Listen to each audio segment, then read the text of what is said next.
Magandang buhay, magandang araw mga katagbog. Good morning, magandang umaga sa inyo.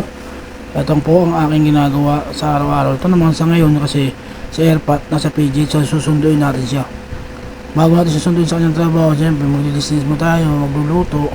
So tayo ng almusal ni kapatid niya, Tito Ambo. Noodles, magluluto na rin tayo ng ulam na pananghalian. Para pagdating namin mamaya, kakain na lang siya.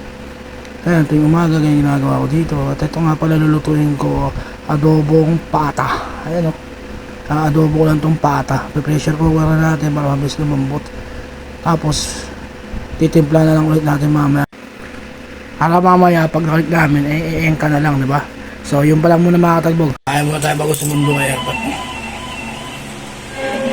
Kailangan unang pag-aralang mabuti ang mga mungkahing ibaba ang age of criminal liability sa gitna ng mga insidente ng karahasan na kinasangkutan ng ilang kabataan.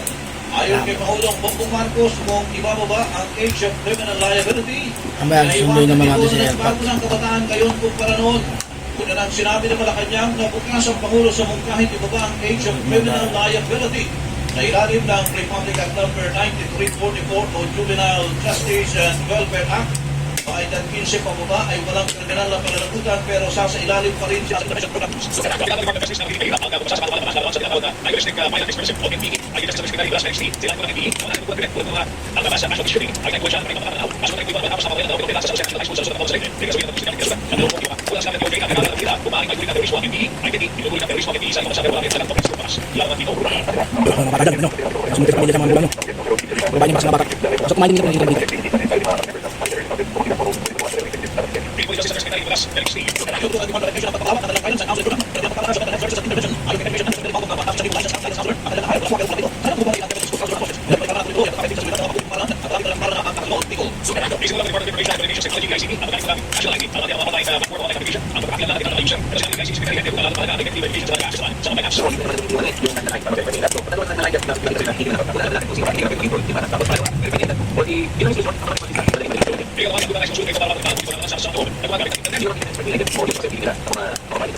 Mula sa 23 komplikadong kaso sa pagitan ng May 21 hanggang June 10, makapito sa 84 na kaso sa June 11 hanggang June 1. At dahil dito na sa 146 na kaso ng COVID-19 at naitala sa... At ayun nga, pagtapos natin umengka, ayan, lumahamon na tayo. Susunduin natin si Airpat ito, papalis na tayo.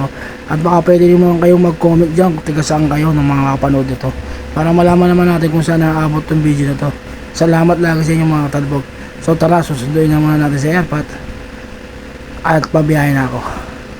Ayan, pagdating nga namin dito sa bahay, yan, diretso kagad si Airpat. Kita nyo naman, o, diba? Kaya maaga ako nagluluto bago umalis, luto na agad para pagdating ka lang, hindi siya mag-aantay.